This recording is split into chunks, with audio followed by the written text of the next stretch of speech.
Bonjour à tous et bienvenue dans votre rendez-vous de la mi-journée. Nos invités de la rédaction aujourd'hui, ils sont nombreux. Nous avons Elsa Charbit pour le Fonds social juif unifié, Karine Benarous pour le Centre Fleg et enfin Amaury Guilhem, responsable communication des rencontres méditerranéennes. Bonjour à tous les trois. Bonjour. Bonjour. Et bienvenue, je vous reçois ce midi pour que vous nous parliez des rencontres méditerranéennes qui commencent ce samedi 16 septembre et qui seront clôturées par la venue du pape François samedi 23 septembre. Une semaine très riche en événements. Amaury Guilhem, avant de vous demander comment vous avez travaillé avec vos partenaires, rappelez-nous le message porté pour cette semaine de festivités. Alors les rencontres méditerranéennes, l'enjeu c'est de réunir, à la base c'était de réunir des pasteurs, donc des évêques, des églises de la Méditerranée, et puis finalement en fait c'est un événement qui dépasse largement les frontières on va dire de l'église, puisque ça mobilise des acteurs très très variés, bien au-delà de l'église elle-même, se réunir pour réfléchir aux défis auxquels est confrontée la Méditerranée, et il y en a beaucoup, la situation des personnes migrantes, le défi climatique, la grande pauvreté, la pluralité religieuse, et on pourrait continuer la litanie. Voilà, voir aussi quelles sont les ressources dont dispose cet espace méditerranéen, et je pense que ici sur votre radio on peut se dire que les religions sont une ressource de cet espace méditerranéen. En tout cas on peut s'appuyer aussi sur ce patrimoine spirituel et anthropologique pour construire la paix en Méditerranée, et puis aussi du coup la place ensuite que chacun, le rôle que chacun est invité à jouer pour apporter une réponse à ces défis. C'est vraiment ça le but des rencontres méditerranéennes, et c'est le début on espère d'un processus, que ce soit une étape pour qu'ensuite il y ait d'autres rencontres méditerranéennes dans d'autres villes, sur d'autres rives de la Méditerranée, pour que cette Méditerranée elle ne se fragilise pas davantage, mais qu'elle devienne toujours plus un espace où se vit le dialogue, l'écoute, se construit la paix. Vous avez donc de beaux partenaires pour ces rencontres méditerranéennes. Elsa Charbit au Fonds social juif unifié et Karine Benarous pour le Centre Fleg. Comment avez-vous travaillé tous ensemble pour monter ce programme incroyablement riche, on va le rappeler, et surtout il est à voir sur votre site internet rencontre au pluriel-med23.org. C'est moi qui réponds. Oui, je commence après. Je commence après. Les femmes s'expriment. Moi, j'ai eu la chance pendant une année de faire des émissions avec Elsa, l'émission Alléluia. Voilà, c'était vraiment une grande joie. Et personnellement, et puis l'Église dit la même chose. En fait, on peut pas se penser, se recevoir comme chrétien si on ne se pense pas et si on ne se reçoit pas comme juif. Voilà, les Juifs sont nos frères dans la foi, sont nos pères dans la foi. Jésus était juif, Marie était juive, Joseph. Enfin, tout le monde est des juifs, donc en fait tout vient de vous. Pour nous, tout vient de vous. Voilà. Et du coup, quand on s'est lancé dans cette aventure des rencontres méditerranéennes, je suis tout de suite venu voir Elsa. Je lui ai dit en fait, il faut qu'on le fasse ensemble. Je peux pas penser des rencontres méditerranéennes sans vous. Et Elsa a ouvert grand son cœur, ses bras, les portes, tout quoi, comme d'hab. et c'est génial. Alors comment ça s'est passé, Elsa ? Donc, Amaury est venu me voir, donc je raconte ensuite ce qui s'est passé. C'est bien, c'est la suite. Là. Chapitre 2. C'est pas le mi-temps. Il arrive. En fait, quand il est venu me voir, c'est la déléguée du Fonds social juif unifié qui est venue me voir. Vous le savez, le Fonds social juif unifié est un principal organisme communautaire qui s'occupe de jeunesse, d'éducation, de culture et de social. Donc ça répondait un petit peu à toutes ces demandes. Et je lui ai dit, écoute, on va voir comment on va travailler en collaboration avec le reste de la communauté, puisque j'ai proposé bien sûr au reste de la communauté de travailler avec moi. Et on a proposé 4 événements pour répondre au sujet qu'il nous a donné. On n'a pas proposé des événements comme il nous venait, évidemment. Donc, pour répondre à la pauvreté, nous avons répondu avec une exposition qui s'appelle justement « Comment la jeunesse juive répond à la problématique de la pauvreté ». Et normalement, c'est une exposition que vous pourrez découvrir à l'hôtel de ville, dans la salle Baït Suffren, à partir de lundi matin. Donc, vous verrez comment les jeunes y ont répondu avec un graphiste, on a fait un film. Enfin, vous verrez véritablement comme ils se sentent concernés par la diversité de cette pauvreté qui peut être culturelle, mais aussi cultuelle, sociale, financière, vous verrez tous les aspects, et les jeunes ont eu beaucoup d'idées. Ensuite, sur les migrants, on s'est dit comment nous, communauté juive, on aborde ce sujet parce qu'on a souvent été concernés. On n'est pas juge là, on est partie, juge et partie. C'est le chapitre 3 là. Et là, comme c'est culturel, tout de suite, j'ai appelé le Centre Fleg. Nous sommes dans le même immeuble, nous travaillons main dans la main avec sa présidente Evelyne Citruc et Karine Benarous qui fait toujours un travail formidable et qui répond toujours présente. Et quand je suis allée la voir, je lui ai dit, écoute, je crois que j'ai une bonne idée. Les migrants, nous on a une très belle histoire, une très belle page d'histoire, c'est l'histoire d'Exodus que tout le monde connaît, mais peut-être pas très bien. Et rappelez aussi qu'Exodus est passé par le port de Marseille. Donc je suis allée voir Karine qui va vous dire un mot bien sûr de cette expo qui est à découvrir à partir d'aujourd'hui chez nous, mais en visite elle vous le dira sur rendez-vous, et qui va durer jusqu'au mois d'octobre. Et puis ensuite, je me suis dit, il faudrait quand même aussi des temps d'échange et des temps conviviaux. Un temps d'échange qui peut nous parler bien du dialogue interreligieux. Quel est l'homme qui est reconnu par tous? Quel est l'homme de paix qui pourrait prendre la parole ici à Marseille? On a pensé à Marek Alter. Marek a dit oui tout de suite. On sera donc à l'Odéon le 20 septembre à 19h30. Vous pouvez prendre des places en ligne. On a déjà dépassé la centaine d'inscrits. Et il va nous parler de ce dialogue interreligieux, évidemment. Et enfin, on terminera avec un show, j'allais dire presque. On va un temps fort qui a été pris d'assaut. C'est un Welcome Shabbat. Donc, tout d'abord, il y aura un office à la synagogue Breteuil pour les gens qui se sont inscrits, évidemment, pour des raisons de sécurité. Et ensuite, nous viendrons tous à Judaïcité à l'espace Paul Benaïm pour partager un repas de Shabbat avec un chanteur qui sera là pour, justement, qui est le fils, pour tous ceux qui connaissent le rabbin Meloul, qui est le fils du rabbin Meloul, qui fera pour nous les chants de Shabbat. On fera un vrai Shabbat avec le kiddush, le motzi. On partagera un couscous et surtout, on partagera nos idées, on partagera nos façons de faire. On pourra poser les questions qu'on ne peut jamais se poser. Tout ce que vous avez toujours voulu savoir sur le Shabbat et que vous n'avez jamais osé demander, c'est le moment. Voilà. Et on a 80% de personnes inscrites, bien sûr, qui ne sont pas de la communauté juive, et c'est tout l'intérêt de la chose. Alors, on va revenir en détail sur ces événements avec vous, Elsa et Karine. Mais avant, j'aimerais quand même revenir avec Amaury sur le lancement de ces rencontres méditerranéennes. Samedi, 12 événements sont annoncés sur la cité phocéenne, sur votre site internet, notamment avec un match de foot interreligieux, des visites de lieux cultes, des expositions. Dès le premier jour, vous annoncez la couleur.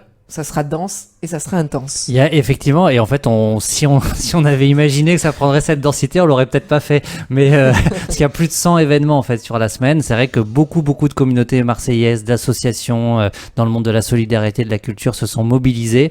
On va avoir un village aussi d'associations sur l'esplanade de la Major avec 80 exposants qui tous vont partager un engagement pour la Méditerranée. Voilà, donc c'est vrai que c'est très dense et ça commence dès samedi 16. Vous évoquiez par exemple les parcours, on a proposé plusieurs tout au long de la semaine, quasiment tous les jours, des parcours de visite de lieux de culte où dans un même parcours on va visiter par exemple la synagogue de la rue Breteuil, la cathédrale arménienne apostolique qui est sur le Prado, et puis l'église orthodoxe russe qui est derrière le parc Borelli. Tous les parcours de visite de lieux de culte sont pleins. Tout a été... Voilà, donc pour nous, et puis Elsa, tu disais qu'il y a plein de gens qui ne sont pas issus de la communauté juive qui viennent vivre cette soirée de Welcome Shabbat. Enfin, c'est une grande joie de voir que cette proposition de rencontre, on crée des espaces où des gens vont pouvoir se rencontrer et découvrir ce que vit l'autre dans sa foi, dans sa culture, dans sa tradition. Et en fait, Marseille est un terreau génial pour ça, quoi. C'est un terreau génial. Mais il faut quand même créer les espaces pour que les gens se rencontrent. Voilà. Et là, on voit que vraiment, ça nous est donné. Nous, on s'est bougé pour que ça puisse émerger. Il y a une très, très belle réponse. Maintenant, il nous reste à le vivre. On a encore beaucoup de boulot pour que tout se finalise bien. Détails à régler. Voilà. Mais vraiment, c'est déjà un énorme cadeau, je pense. Donc dès lundi, Karine Benarous, une exposition sur le défi migratoire en partenariat avec le Centre Flegg et le FSJU et bien sûr prendra place à l'espace Benaïm, 4 impasse Dragon dans le 6e arrondissement. Comment avez-vous travaillé sur cette exposition dans le cadre des rencontres méditerranéennes? Alors, donc, c'est le chapitre 3 qui intervient, parce que Elsa vient nous voir et elle nous dit, Karine, quand on parle de défi migratoire... C'est les poupées russes, tu sais, chapitre 3. Donc, nous, le Centre Flegg, c'est une vieille dame, c'est une vieille institution qui existe depuis 1964. Donc, on a eu d'anciennes directeurs, d'anciennes directrices, donc on a pléthore d'expositions, etc. On a des fichiers sources, on a beaucoup de choses. Et elle me parle donc, parce que rendons à César ce qui est à César, elle me parle, me dit mais vous n'aviez pas une exposition Exodus? Bon, je suis partie à la recherche de cette exposition qui était, je dois l'avouer par l'âge, tout ça, etc., un peu dans tous les sens, qui était trop long, et j'ai voulu la rafraîchir, la remettre au goût du jour, la réduire en paroles, en extrayant l'essentiel, mais en l'augmentant en photos. Et je suis tombée par hasard, sur des clichés. Sur les photos qui avaient été envoyées par le musée de la diaspora en Israël. J'ai retrouvé une série de 73 photos de visages, de gens, d'histoires du président Warfield, parce que le bateau Exodus, ça s'appelait au démarrage le président Warfield. Donc c'est en bref, j'ai pu m'immerger à l'intérieur de cette histoire, essayer d'en extraire on va dire l'essentiel des états, parce que c'est quand même une histoire, on va dire, on en a fait un livre, on en a fait un film, c'est une histoire rocambolesque, c'est une histoire qui est quand même assez dramatique de se dire que après la Seconde Guerre mondiale, il faut savoir quand même que les passagers de l'Exodus sont retournés dans les camps en Allemagne avant de repartir finalement pour le dénouement en Palestine. Ils se sont arrêtés à Marseille, ils sont repartis du port de Sète. Quand on parle de défis migratoires, comme le disait justement Elsa, eh bien, on peut en parler. Il y a eu un arrêt aussi, comme je vous le disais, à Marseille. Et pour nous, au Centre Edmond Flegg, notre ADN, c'est de diffuser le judaïsme dans ce qui n'est pas juif. On travaille beaucoup avec les communautés arméniennes, protestantes, catholiques. On a eu beaucoup l'occasion de travailler. C'est un peu notre ADN. Nos ateliers, nos soirées sont ouverts à tout le monde. On est une des rares associations à vraiment ouvrir à tout le monde parce qu'on est persuadé que faire... on va dire reculer l'antisémitisme et toute forme d'ostracisme, de racisme, etc. C'est se connaître un peu les uns les autres. C'est pour ça que sous la houlette de ma présidente, bien évidemment, Madame Citruc, on a foncé sur le projet. Et puis Marseille est cher à notre cœur, Marseille est cher à mon cœur. Et moi, j'aimais beaucoup quand j'étais plus jeune l'historien Émile Temim. Et Émile Temim disait être de Marseille, c'est être d'ailleurs. Donc ça collait vraiment avec ce qu'on voulait faire. C'est être en phase effectivement avec le programme des rencontres méditerranéennes. Elsa Charbit, on va parler de la conférence exceptionnelle que vous organisez avec Marek Alter sur le thème juifs, chrétiens et musulmans vivre ensemble en Méditerranée au théâtre de l'Odéon. Il y a une petite participation de 5 € pour venir assister, c'est pas grand chose. Ça se passe le mercredi 20 octobre à 19h30. 20 septembre. Oui, j'ai dit octobre. C'est 20 septembre, c'est mercredi prochain voilà, tout ça. simplement. Voilà. Pourquoi Marek Alter et pourquoi ce thème? Vous l'avez un peu dit, mais racontez-nous un petit peu cette le histoire. thème, c'est une évidence. On est dans les rencontres méditerranéennes. Nous sommes, communauté juive et Fonds social juif unifié, à organiser des événements. Je trouve que de savoir comment les relations entre nos deux communautés se sont faites jusqu'à présent, il y a de quoi faire, il y a de quoi dire, avec des hauts, des bas, des très très bas et des très très hauts, donc on va pouvoir en parler. Et Marek Alter est aussi un homme de paix dans le sens où il est très proche de la communauté chrétienne, il est très proche de la communauté musulmane. C'est un homme qui va dans le monde entier, c'est un homme qui a dîné avec Golda Meir dans sa cuisine, c'est un homme qui a connu tous les grands hommes politiques israéliens, mais qui a plusieurs fois visité le pape. Enfin, c'est vraiment quelqu'un qui est là-dedans. Et puis, vous savez, Laura, quand on organise une conférence, si on peut faire venir un spécialiste du dialogue interreligieux, mais est-ce que ce spécialiste va parler aux gens? Il faut aussi un homme que les gens connaissent et reconnaissent. Et je pense que c'est véritablement le cas de Marek Alter. Oui, ça c'est sûr. Voilà, il était ravi. Toutes les générations, Il effectivement. était fou de joie de venir. Et d'ailleurs, on voit bien que la façon dont se remplit cette conférence, c'est qu'on a fait le bon choix, je pense. Alors Amaury, j'aimerais vous faire réagir sur ce Welcome Shabbat organisé le vendredi 22 septembre. Un office à la synagogue Breteuil et un repas de Shabbat à l'espace Paul Benaïm est organisé aussi avec le consistoire israélite de Marseille. C'est quelque chose de très symbolique et très à l'image des rencontres méditerranéennes. Oui, et moi ce dont je peux vous témoigner, c'est qu'à chaque fois que j'en parle, parce qu'il y a à peu près 15 propositions le vendredi 22 septembre au soir. À chaque fois que j'en parle, les gens ils me disent c'est là que je vais. Bon, vous allez peut-être nous dire que le pape François va peut-être venir au Welcome Shabbat. Il sera Notre-Dame de la Garde, voilà. Oui, avec le pape, on ne sait jamais. Il peut nous surprendre. Mais en tout cas, non, ce qui est sûr, c'est que ça suscite un grand enthousiasme de savoir qu'effectivement, ce temps-là de prière et de repas partagés est ouvert à des personnes qui peuvent venir le vivre et découvrir vraiment de l'intérieur.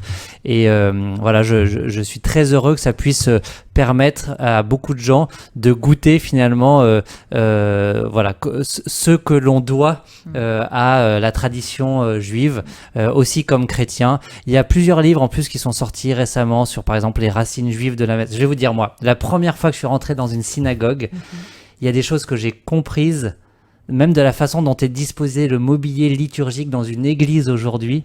En fait, je l'ai compris en rentrant pour la première fois dans une synagogue. Et donc, aujourd'hui, je suis tellement heureux de me dire qu'il y a d'autres gens qui vont pouvoir vivre la même chose, parce que, et c'est ce que je disais au début, c'est-à-dire que on ne peut vraiment comprendre la foi chrétienne jusqu'au placement du mobilier dans l'église que si on est déjà rentré dans une synagogue, qu'on a déjà participé à un Shabbat et qu'on a des liens avec nos frères juifs. Et vous savez, enfin je pense que vous le savez, mais le Shabbat, c'est le moment le plus fort de la vie juive. Il n'y a rien au-dessus de Shabbat, même pas Kippour. C'est Shabbat le plus important. Et alors vivre c'est très Shabbat symbolique. dans un mois, parce que moi je me souviens quand on faisait les émissions avec Elsa en septembre, c'était compliqué parce que c'était la fête tout le temps chez vous. Alors, Donc vivre à ce moment-là de l'année en plus c'est très fort. Alors, on ne peut pas conclure cette interview sans parler de la venue du pape François, qui est un événement. C'est la première fois qu'il va fouler le sol français. Comment vous êtes-vous préparé à sa venue à Maury? Du mieux possible, j'espère. Vous voyez, vous bégayez, moi aussi. Non, C'est voilà, ça. qu'il y a un peu de pression quand même. Oui. Après, je paraphrase Monseigneur Aveline, l'archevêque de Marseille, en disant que c'est évidemment une grande fierté, une grande joie. C'est pas un trophée, mais c'est une grande joie. Pourquoi ? Parce que le pape, il vient à Marseille, pas pour qu'on regarde le pape, pas parce que c'est la France, il l'a dit d'ailleurs, mais pour nous inviter avec lui à regarder la Méditerranée. Lui, ça fait 10 ans qu'il sillonne la Méditerranée et qu'il martèle le même message, un peu comme il l'a fait pour l'Amazonie aussi. Vous voyez, c'est ces régions du monde sur lesquelles il y a des enjeux particulièrement prégnants, dont il faut avoir conscience et sur lesquels il faut s'engager. Et c'est vraiment ça le sens de sa venue, c'est venir à Marseille pour qu'avec lui, on regarde la Méditerranée et le rôle que chacune de nos communautés est appelée à y jouer pour que dans cet espace se construise et se renforce la paix, la fraternité entre les dialogues, les cultures, les religions, les peuples, etc. C'est vraiment ça le sens de sa venue à Marseille et je pense que du coup c'est un message qui parle très largement. Et c'est d'ailleurs pour ça que son message et sa personnalité suscitent aussi beaucoup d'adhésion. Voilà, le stade, il s'est rempli très vite et on a pu annoncer le week-end dernier que du coup, il y aurait aussi la possibilité d'être sur le Prado et que le pape passerait sur le Prado pour saluer les Marseillais avec la Papa Mobile, du coup, qui va venir de Rome exprès pour qu'ils puissent, parce que en fait, il y a énormément de gens qui ont envie d'accueillir le pape. Bien sûr, des religieux, des non-religieux. Des gens qui viennent du monde entier. Et c'est vrai que ça fait du bien d'entendre ces paroles à Maury, vraiment tout ce que vous dites là autour de ces événements, ça va faire du bien, surtout après l'actualité malheureuse là qu'on a appris ce matin, l'agression effectivement le week-end dernier d'un jeune homme juif portant la kippa. Et c'est vrai que voilà, entendre ces paroles là nous fait du bien à tous et Absolument. à toutes. Et c'est pour ça que je dis que Marseille est un terreau aussi qu'il faut continuer de labourer pour ça, parce que Marseille est un terreau très favorable mais qui n'est pas à l'abri des tensions, des crispations identitaires, et donc il faut pas que Marseille perde ça. Marseille peut être un message, elle doit le rester, et on doit se bouger pour qu'elle le demeure. Quoi. Exactement. Et si je peux me permettre, Bien sûr, Laura, Karine. alors c'est vrai qu'il y a des agressions, mais comme le dit Amaury, il faut arrêter aussi, je pense, si je peux me permettre, de pointer trop sur ça, de parler aussi des belles choses, de continuer à travailler et de ne pas... On va y arriver Et tous ensemble. y croire. Et y croire. Parce faut que y croire. exacerber, et ce n'est même pas aider les victimes, je trouve, que de faire ça. Non, bien sûr, c'est quand même des thèmes qui sont pas à négliger. Il faut le dire, Voilà, mais c'est exactement. évident, mais il faut ça s'y fait du bien. avancer. Voilà, exactement. Merci beaucoup à tous les trois d'être venus nous Merci à parler vous. de ces rencontres méditerranéennes. Une semaine de festivités autour de la Méditerranée qui débute samedi 16 septembre et se termine samedi 23 septembre. Vous retrouverez donc tout le programme sur le site rencontre-med23.org. Merci Elsa, merci Karine, Laura. merci Merci. Amaury Merci Laura. d'être venus dans les studios de Radio JM pour voir ou revoir cette interview. Rendez-vous sur notre site internet radiojm.fr, Facebook, notre Insta et notre application bien sûr à voir sur tous vos téléphones. Quant à moi, je vous retrouve lundi sur Radio JM.